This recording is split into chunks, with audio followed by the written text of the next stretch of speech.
नमस्कार भाइयों बहनों। आज का वीडियो आपने सुना जैसे पीछे जो वीडियो में कलुआ दानव के बारे में, तो आप सुने आज कलुआ मसान के बारे में। और कलुआ मसान जो है एक बहुत नेगेटिव शक्ति है। कहने का मतलब जो लोग मानते हैं, इक्का दुक्का भक्त हैं जिनके पास ये हैं, जो कि इनको संभाल सकते हैं वो हैं, और नहीं तो ये किसी भगत पे संभलते नहीं है जल्दी। कलुआ मसान जो है तो ये एक उग्र शक्ति है और कभी भी घूम जाती है। मतलब कहीं भी अगर आपके पास कोई इनसे बड़ा कोई देव है तो उसके कब्जे में ही रहते हैं, और कुछ देव हैं जिनके कब्जे में ही रहते हैं और बिल्कुल ईमानदारी से काम करते हैं, मतलब भाईबंदी से, वो वाली बात है। और नहीं तो कईयों को ये मतलब परेशान कर लेते हैं असल में। ज़रा सा भी चूक हो जाए तो बहुत उग्र हैं ये इस वजह से। और जो नौसिखी हों, जिन्होंने कोई मतलब पूजा पाठ ना करी हो, जैसे शारदा भवानी की या और किसी देवियों की, तो वो लोग ना पढ़ें इसके उसमें। सिर्फ सुनने के लिए हम दे रहे हैं, कोई करेंगे तो आपको नुकसान है इसमें, ये बिल्कुल पक्की बात है।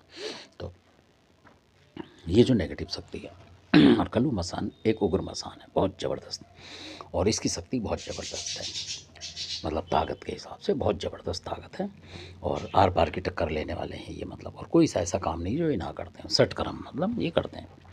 तो अब जो इनकी बात मैं बताऊं, तो सबसे पहले आपको बताऊं कि इनका जो वास होता है अधिकतर नदी के पास होता है। ये कहीं भी मिलते हैं तो नदी के पास, क्योंकि नदी के पास जो है मरकट माना जाता है। तो उसी के देव होते हैं ये, बहुत सारे देव होते हैं, उसमें बहुत सारे कलुआ होते हैं। बताऊंगा मैं बारी बारी से आपको, और ध्यान से आप सुनते रहें, और कम से कम आपको जानकारी होनी चाहिए। तो ये जो कलुआ मसान है ये इतना भयंकर है कि जिन लोगों के पास है, मतलब जिनके पास है, उनकी बात बताऊंगा आपको। तो कलुआ मसान इतना उग्र है, बहुत ज़बरदस्त उग्र है, और ये नदी के पास पाया जाता है। कहने का मतलब नदी पे आपको घूमता फिरता पुराने बुजुर्गों को मिलता था। तो जिसमें से एक बुलंदशहर के थे, बहुत पुराने समय के थे वो, तो उन्होंने उनके दर्शन करे थे, कहने का मतलब। तो हो सकता है कि वो ककोड़ वाली जो नहर हो उस जगह, या कोई नदी बताई थी उन्होंने, उस क्षेत्र में बह रही थी, तो वहाँ ये मिला था, मतलब उनको दिख गया था, क्योंकि वो अच्छे तांत्रिक होंगे, मतलब जानकार होंगे, भगत होंगे उनको। तो क्योंकि इसने कहीं मतलब किसी का नुकसान करा था, तो उन्होंने ये देखा था कि ये यहाँ है, पर वो मतलब हट नहीं पाया था वहाँ से, तो इसलिए। पर तो इस वजह से बात बता रहा हूँ। तो फिर बाद में वो किसी और ने, काफ़ी सालों बाद किसी और ने, जानकार ने उसको कब्जे में ले लिया अपने पास, मतलब ले लिया उसको। ऐसे भी हैं लोग। तो और जिन्होंने लिया वो भी बुदेलखंड साइड के ही हैं, मतलब उनके पास देवी देवता, वो ये वाली बात है। क्यों आम लोगों के कब्जे में आता नहीं है जल्दी तो क्योंकि नुकसान करता है। ताकतवर जो चीज़ें अगर आपके कब्जे में, तभी ये चलता है, उससे ही मतलब रहता है थोड़ा शांत। तो धन्यवाद, आपने इसके बारे में सुना, और बहुत ही उग्र शक्ति है ये। और कई बार आपने देखा हो कई लोगों को कि कोई काला साया दिख रहा है, ये दिख रहा है, वो दिख रहा है, तो ये भी इसी तरीके से दिखता है असल में।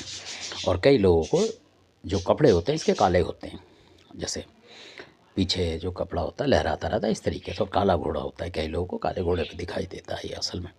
और ये इस तरीके की बात है। और इनका जो भोग वगैरह वो कभी बताऊंगा, बाकी 5 मिठाई वगैरह जो होता है वो आम बात है।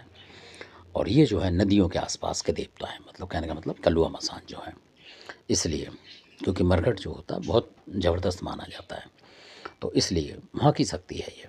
जैसे मरी माता भी वहीं की शक्ति है, ऐसे ही है। बहुत सारी शक्तियाँ होती हैं मरघट में, तो उनमें से ये उग्र शक्ति है, कहने का मतलब ये। तो जानकारी कम से कम आपके पास होनी चाहिए। अच्छा लगे तो सब्सक्राइब, शेयर, लाइक करें, और कमेंट ज़्यादा करें, क्योंकि कमेंट्स के पैसे नहीं लगते। धन्यवाद आपका।